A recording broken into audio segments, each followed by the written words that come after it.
Hare Krishna. To see differences as fundamental and final is delusional. When we look at the world around us, we see so much variety.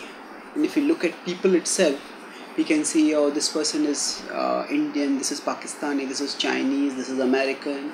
Even within a country, we can see that this person is from this state or this race or this caste or this class or whatever.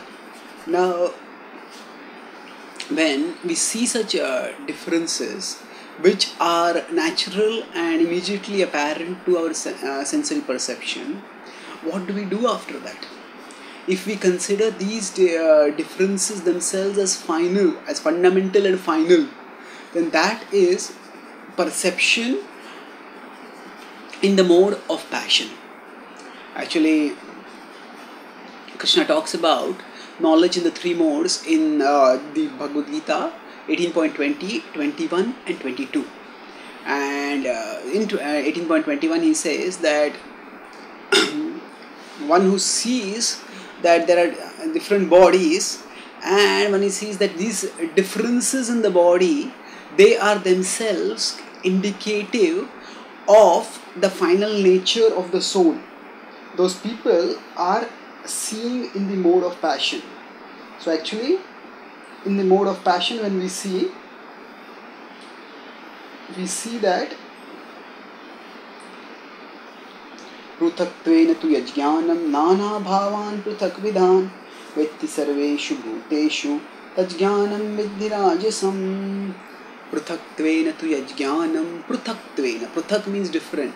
Yajnanam, that jnana, that knowledge, that perception, which sees pruthaktvena, which sees the difference, nana bhavan pruthak vidhan, and one thinks that these differences indicate nana bhavan, they indicate a difference in essential nature.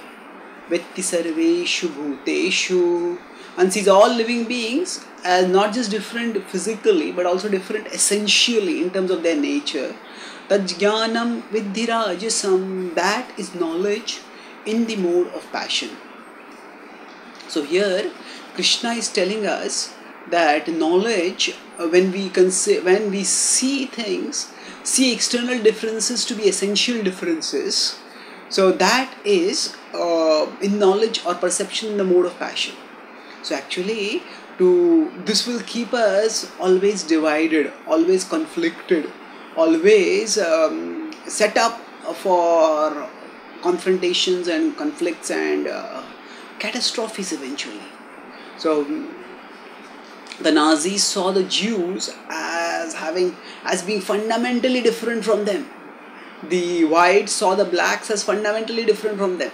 But actually, at a fundamental level, everyone is a soul, and as souls, we are all essentially the same. We are all parts of God, whichever background we may be from. We are all parts of God, and to the extent we understand this, to the extent we see beyond the differences to the commonality of our nature, and ultimately to the connectedness of all of us by our connection with the source, to that extent our vision becomes enlightened, our perception aligns with reality.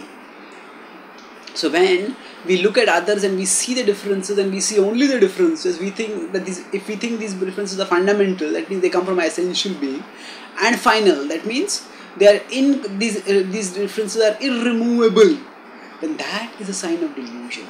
We can't deny the differences, they are there, but they are within, those differences are primarily belonging to our physical shell, and at our core, all human beings, in fact all living beings, essentially aspire for the same things. We long for peace, we long for happiness, we long to love and to be loved. And we all can fulfill this longing to love and be loved by directing our love towards Krishna. And that vision is the enlightened vision. And this is a vision that when we see the commonality of all living beings in their essential nature and the connectedness of all living beings in their connection with the source Krishna, and this is the vision that can bring about harmony and peace. Thank you. Hare Krishna.